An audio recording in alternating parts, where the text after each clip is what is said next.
Selamat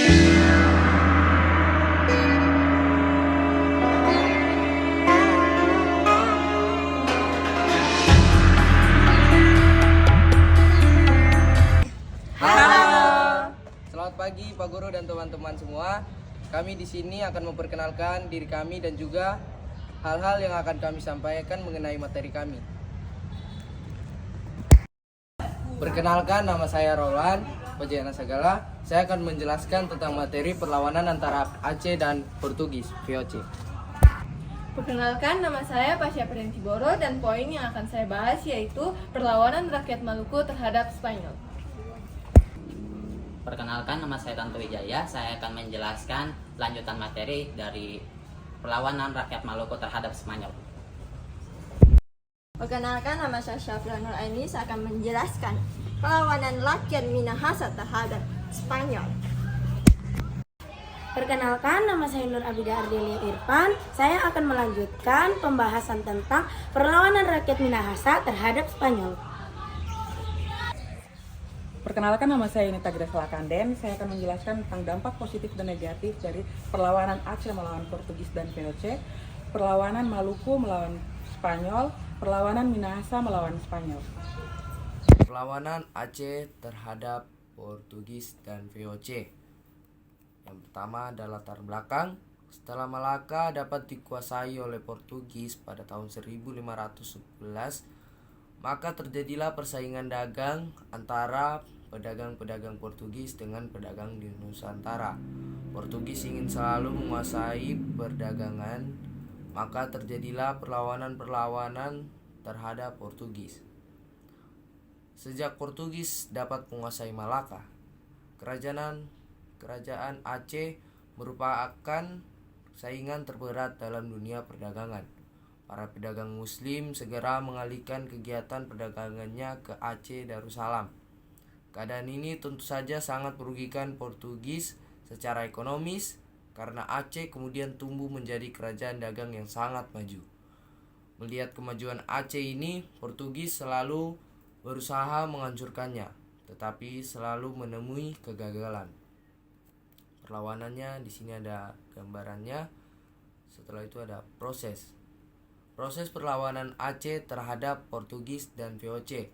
Pada tahun 1523 melancarkan serangan di bawah pemimpinan Henry Guez dan diteruskan oleh De Souza pada tahun berikutnya. Namun perlawanan yang dilakukan selalu menemui kegagalan. Maka untuk melemahkan Aceh, Portugis melancarkan serangan dengan mengganggu kapal-kapal dagang Aceh.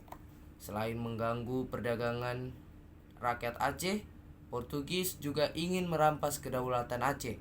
Hal itu membuat rakyat Aceh marah dan akhirnya melakukan perlawanan.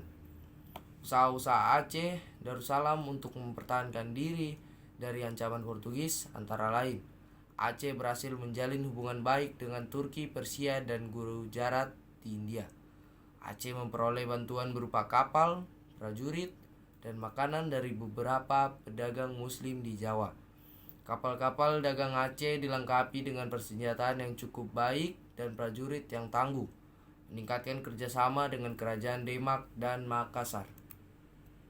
Setelah itu ada tokoh-tokoh Aceh, yaitu Sultan Ali Muhayyad Shah pada tahun 1514 sampai 1528 berhasil membebaskan Aceh dari upaya penguasaan bangsa Portugis. Yang selanjutnya ada Sultan Alauddin Riayat Shah pada tahun 1537 sampai 1568 berani menentang dan mengusir Portugis yang bersekutu dengan Johor. Yang selanjutnya ada Sultan Iskandar Muda pada tahun 1607 sampai 1636. Raja kerajaan Aceh yang terkenal sangat gigih melawan Portugis adalah Iskandar Muda. Pada tahun 1615 dan 1629, Iskandar Muda melakukan serangan terhadap Portugis di Malaka. Setelah itu ada proses perlawanan Aceh terhadap Portugis. Semangat rakyat Aceh untuk mengusir Portugis dari Aceh sangatlah besar. Puncaknya adalah pada masa pemerintahan Sultan Iskandar Muda pada tahun 1607 sampai 1636. Sultan Iskandar Muda mencoba menambah kekuatan dengan melipat gandakan kekuatan pasukannya. Angkatan laut diperkuat dengan kapal-kapal besar yang berisi 600 sampai 800 prajurit. Pasukan kavaleri dilengkapi dengan kuda Persia, menyiapkan pasukan gajah dan milisi infanteri. Perlawanan terus dilakukan. Permusuhan antara Aceh dan Portugis berlangsung terus, tetapi sama-sama tidak berhasil mengalahkannya, sampai akhirnya Malaka jatuh ke tangan VOC pada tahun 1641. Prosesnya, VOC bermaksud membuat Malaka menjadi pelabuhan yang ramai dan ingin menghidupkan kembali kegiatan perdagangan seperti yang pernah dialami Malaka sebelum kedatangan Portugis dan VOC. Kemunduran Aceh mulai terlihat setelah Iskandar Muda wafat dan penggantinya adalah Sultan Iskandar Thani pada tahun 1636 sampai 1841. Pada saat Iskandar Thani memimpin Aceh, masih dapat mempertahankan kebesarannya. Tetapi setelah Aceh dipimpin oleh Sultan Safiatuddin pada tahun 1641 sampai 1675,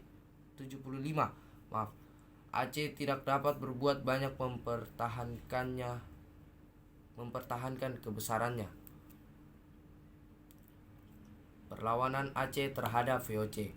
Usaha VOC untuk berdagang dan menguasai pelabuhan-pelabuhan penting di Aceh tidak berhasil karena Sultan Iskandar Muda cukup tegas. Ia selalu mempersulit orang-orang barat untuk berdagang di wilayahnya.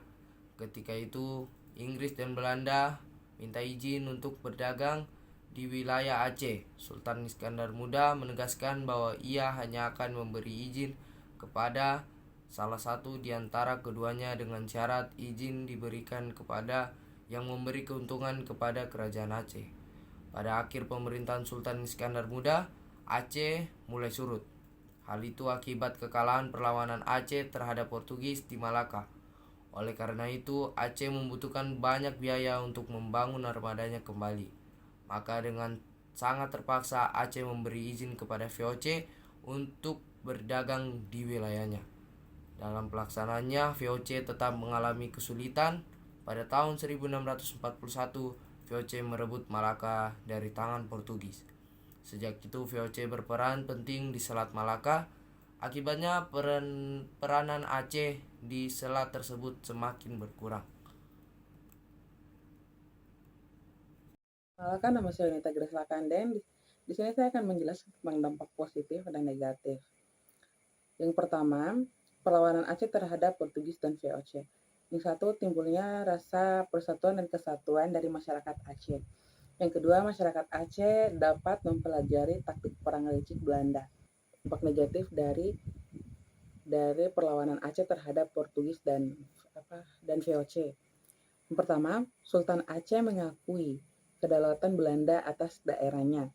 Yang kedua, Aceh tidak diperbolehkan berhubungan dengan bangsa lain selain orang Belanda. Yang ketiga, Aceh menaati perintah dan peraturan Belanda. Aceh menaati perintah dan peraturan Belanda. Selamat siang Pak Guru dan teman-teman, saya Pasya Prianti akan menjelaskan poin mengenai perlawanan rakyat Maluku terhadap Spanyol. Bagaimana penjajahan Spanyol Indonesia dan bagaimana awal Spanyol bisa masuk ke Nusantara dan apa tujuan dan penyebab Spanyol ingin menjajah Nusantara? Informasi di bawah ini akan menjawabnya. Garis dalam waktu sejarah Indonesia terjadi dalam rentan waktu yang sangat lama dan panjang. Bahkan sejarah ini dimulai sejak masa prasejarah berdasarkan pada penemuan manusia berjenis Homo solonensis, Meganthropus paleojavanicus, dan Homo wajakenensis pada sekitar 500 tahun yang lalu. Periode waktu dalam sejarah bangsa Indonesia ini juga dapat dibagi menjadi beberapa era. Yang pertama, era prakolonial, era kolonial, era kemerdekaan, era Orde Baru, dan juga era reformasi. Era prakolonial adalah suatu era di mana munculnya kerajaan Hindu, Buddha dan Islam yang tersebar di Pulau Jawa dan Sumatera karena adanya interaksi dari perdagangan yang terjadi pada masing-masing daerah. Era kolonial adalah era masuknya bangsa Eropa ke Indonesia karena ingin menguasai rempah-rempah sebagai komoditas utama Nusantara. Keinginan orang-orang Eropa yang tinggi terhadap rempah-rempah ini menyebabkan penjajahan pada bangsa pribumi. Di antaranya adalah penjajahan Spanyol di Indonesia dan penjajahan yang dilakukan oleh Belanda selama 3,5 abad lamanya sejak abad ke-17 hingga abad ke-20 Masehi. Era selanjutnya yaitu era kemerdekaan yang terjadi sejak dibacakannya naskah proklamasi kemerdekaan Indonesia pada tanggal 17 Agustus 1945 oleh Presiden Soekarno. Sedangkan era Orde Baru adalah masa setelah jatuhnya Presiden Soekarno pada tahun 1966 yang digantikan oleh pemerintahan Presiden Soeharto selama 32 tahun sejak 1966 hingga 1998. Dan yang terakhir adalah era reformasi yang terjadi setelah jatuhnya Presiden Soeharto dan ini berlangsung hingga saat ini. Pada saat era kolonial atau era masuknya bangsa Eropa, banyak orang-orang benua biru yang datang ke Indonesia dengan berbagai tujuan. Mulai dari mencari kekayaan alam hingga menyebarkan agama. Adapun beberapa bangsa Eropa yang datang ke Indonesia yakni Portugis, Spanyol, Inggris, Prancis, dan juga Belanda.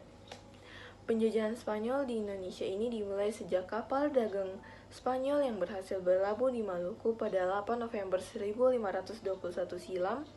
Bangsa Spanyol berhasil masuk ke Nusantara setelah berlayar melalui Filipina, melewati Kalimantan Utara dan tiba di Tidore. Saat sampai di Tidore, bangsa Spanyol diterima dengan baik oleh masyarakatnya. Tetapi karena Portugis telah lebih dulu sampai di Tidore, mereka pun merasa terancam dengan kehadiran Spanyol dan berujung pada perselisihan dua bangsa Eropa tersebut. Pada akhirnya Spanyol harus meninggalkan Tidore karena penjanjian yang sebelumnya yang telah disepakati. Kita masuk pada bagian awal mula pelayaran yang dilakukan Spanyol untuk mencapai Indonesia. Untuk mencapai ambisi tersebut, Spanyol pun melakukan beberapa ekspedisi pelayaran untuk mencapai pelayaran Indonesia. Pelayaran tersebut dilakukan oleh dua penjelajah berbeda yaitu Christopher Columbus dan Ferdinand Magelhaens. Berikut penjelasannya. Saya akan menjelaskan bagian poin pelayaran yang dipimpin oleh Christopher Columbus. Christopher Columbus adalah seorang nahkoda handal yang dikenal juga sebagai pedagang dan penjelajah lautan. Ketika Eropa sedang mencari jalan menuju Asia Timur, dia dipercaya bahwa berlayar ke arah barat dan melintasi Samudra Atlantik adalah jalan tercepat menemukan Asia. Rencana ekspedisi ini sempat akan gagal, namun Columbus berhasil meyakinkan Ratu Isabella untuk mendanai pelayarannya. Pelayaran ini sebenarnya berisiko sangat tinggi, para awak kapal pun merasa ingin membatalkannya, tetapi Columbus tetap merasa yakin dengan rencana dan melanjutkan ekspedisi pada 3 Agustus 1492 dengan 3 kapal yang berisi 120 pelaut. Perjalanan ini pertama kali berlabuh ke Kepulauan Kanari yang berada lepas di pantai Afrika. Mereka pun melanjutkan perjalanan dari Kepulauan Kanari pada 6 September dengan berlayar ke arah barat. Akhirnya, Columbus menemukan sebuah daratan baru yang mereka anggap sebagai India. Ternyata daerah tersebut adalah Kepulauan Salvador yang berada di benua Amerika. Columbus sendiri melakukan 4 kali perlabuhan. Dia melakukan perjalanan ekspedisinya untuk mencari daratan baru. Pada perjalanan pertama, mereka berhasil menemukan San Salvador dan menjelajahi wilayah sekitarnya. Dan pada perjalanan kedua, dia berlabuh di Josepina, sepanjang selatan kota Kuba yang kemudian dia namai sebagai Pulau Dominika. Dan pada perjalanan yang ketiga, dia memperluas daerah jajahannya ke daerah Amerika, khususnya Trinidad dan Venezuela. Dan untuk perjalanan keempatnya, Columbus berlayar hingga ke Honduras, Panama atau Amerika Tengah, Meksiko, dan Santiago atau Jamaika. Sekian dan terima kasih. Perkenalkan, saya Tanto Wijaya dari 11 IPA 3 dari kelompok 1 Sejarah. saya akan melanjutkan tentang pelayaran yang dipimpin Ferdinand Magellan. Magellan atau Magellans adalah seorang yang telah cukup lama bekerja di pemerintahan Spanyol, yang juga merupakan keturunan Portugis. Sama halnya seperti Columbus, Magellan juga memiliki ambisi untuk mencari daerah penghasil rempah-rempah yang baru.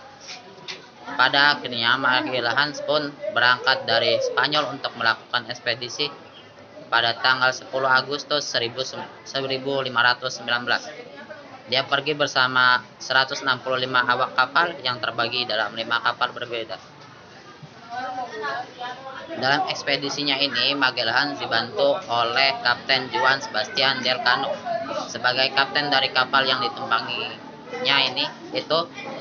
dalam kapal tersebut juga terdapat seorang penulis dari Italia yang bernama Pievetta. Kisah perjalanan Magellan ini pun kemudian ditulis oleh Pievetta secara khusus. Pelayaran Magellan bersama Elcano masih melanjutkan jalur dari ekspedisi Columbus. Mereka melalui Samudra Atlantik, kemudian menuju ke arah barat sehingga sampai ke pantai timur Amerika Selatan. Setelah itu mereka juga melanjutkan perjalanan ke ujung benua Amerika dan melewati suatu selat yang mereka namai sebagai Selat Magellan. Pada 1521 Magellan melalui Samudra Pasifik sampai di sebuah pulau bernama Pulau Masava. Pulau ini pun kemudian berganti nama menjadi Filipina, yang diambil dari Raja Spanyol pada waktu itu, Raja Philip III. Daerah ini Magellan pun membuat tugu peringatan sebagai tanda jika Filipina merupakan salah satu wilayah dari Spanyol. Selain itu, Magellan juga menyebarkan agama di setiap daerah yang disinggahinya. Namun ternyata penyebaran agama ini menimbulkan berbagai perlawanan di sebagian wilayahnya. Salah satu perlawanan atas penyebaran agama tersebut dilakukan oleh orang-orang Macan yang mengakibatkan tewasnya Magellan di Filipina. Akhirnya orang Spanyol yang tersisa pun harus meninggalkan Filipina untuk kembali ke daerah selatan dengan 2 kapal yang tersisa, yakni kapal Victoria dan kapal Trinidad. Mereka berlabuh ke Maluku setelah melewati Kalimantan Utara. Di Maluku ini mereka akhirnya berhasil menemukan rempah-rempah. Sekian dari saya, terima kasih. Perlawanan Maluku terhadap Belanda. Banyak bangsa asing datang bertransaksi perdagangan di Indonesia. Yang kedua, rakyat mendapat pengetahuan tentang tata cara perdagangan. Dampak negatif dari perlawanan Maluku terhadap Belanda. Yang pertama, rakyat mendapat paksaan untuk tetap menjual hasil buminya kepada pihak VOC. Yang kedua,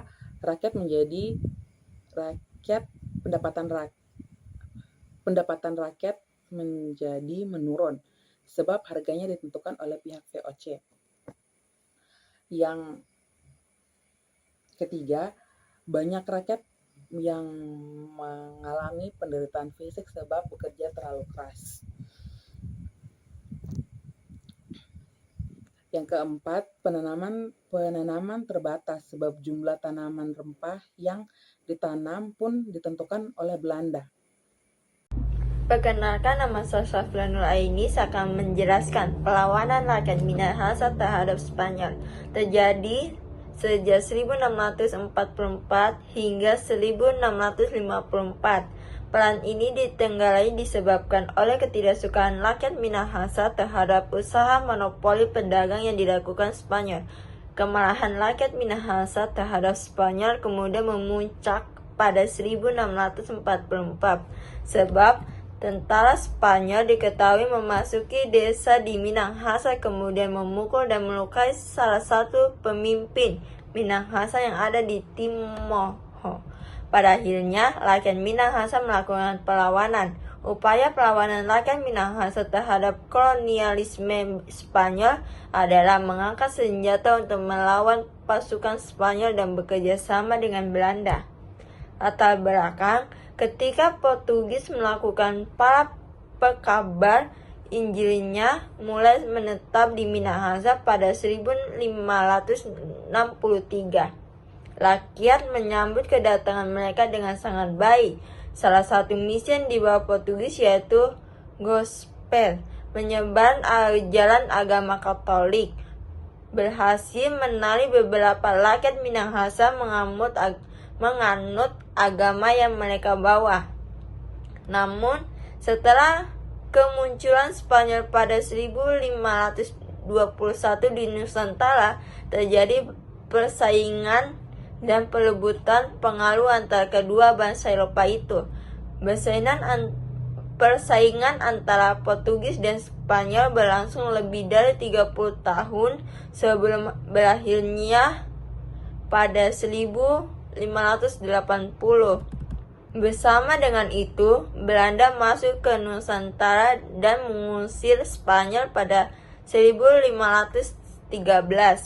Setelah diusir, Spanyol bertahan di Sulawesi Utara dan melanjutkan misi Gopes yang dibawa Portugis. Lewat misi ini, banyak tentara Spanyol yang bertugas sampai di pedalaman Minahasa. Selain itu, mereka juga diizinkan mendirikan benteng-benteng di Manado. Seiring berjalanan waktu, hubungan persahabatan antara Spanyol dan Minahasa berjalan dengan baik. Namun, hubungan yang sudah terjalin dengan baik ini disalahgunakan oleh Spanyol, sebab Spanyol mengirim tentara-tentaranya di seluruh pelosok Minahasa dan mulai melakukan berbagai tindakan yang tidak disukai oleh rakyat Minahasa. Di daerah pedalaman, tentara-tentara Spanyol kerap melakukan tindak kekerasan dan merampas bahan makanan rakyat. Belum berhenti di situ, amarah rakyat Minahasa semakin memuncak setelah tentara-tentara Spanyol diketahui mengambil gadis-gadis Minahasa yang mereka temui. Tindakan ini dianggap sebagai bentuk pelanggaran asusila. Tindakan-tindakan yang semakin lama semakin merugikan rakyat Minahasa membuat mereka membenci Spanyol, terutama setelah Spanyol melukai salah satu pemimpin rakyat Minahasa yang di Timohon. Didorong dengan kondisi ini, rakyat Minahasa melakukan perlawanan terhadap Spanyol pada 1644. Perang berlangsung, bentrokan antara rakyat Minahasa dan Spanyol terjadi yang menewaskan sekitar 40 tentara Spanyol di Tanawaco. Karena takut mendapatkan serangan balik dari Spanyol, rakyat Minahasa meminta bantuan kepada VOC pada 21 April 1644. VOC pun bersedia membantu rakyat Minahasa dengan mengirimkan 70 pasukan tambahan. Pasukan ini dipimpin oleh Paulus Andiliese. Meskipun sudah dibantu oleh Belanda, tentara pribumi tidak berdiam diri. Tentara pribumi ikut melepaskan serangan kepada pasukan Spanyol pada 10 Agustus 1644 yang menewaskan Pendeta Lorenzo Gilanda pada 14 Agustus 1644. Selain itu, rakyat Minahasa juga melakukan pengepungan dan serangan beruntun terhadap Spanyol dan menyebabkan mereka menghabiskan bahan makanan sehingga terpaksa untuk meninggalkan Minahasa. Pada akhirnya, perlawanan ini dimenangi oleh pihak rakyat Minahasa. Saya Nur Abidardile Irfan akan melanjutkan pembahasan tentang perlawanan rakyat Minahasa terhadap Spanyol. Pada awalnya direncanakan perjanjian untuk tidak membunuh para pendeta, tapi para pemimpin pasukan ini mengatakan bila para pendeta tidak dibunuh, maka mereka akan terkena bencana karena dimukain dewa. Maka diambillah keputusan untuk tetap membunuh para pendeta. Saat itu Geralda lari ke gunung dan akhirnya dibunuh sambil berlutut.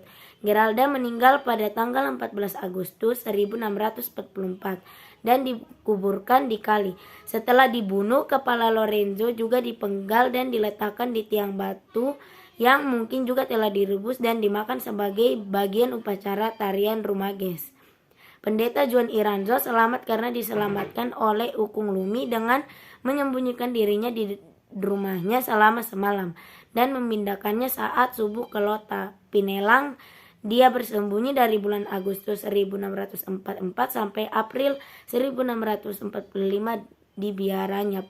Pada bulan April 1645, Iranzo melarikan diri ke Ternate melalui Sangir.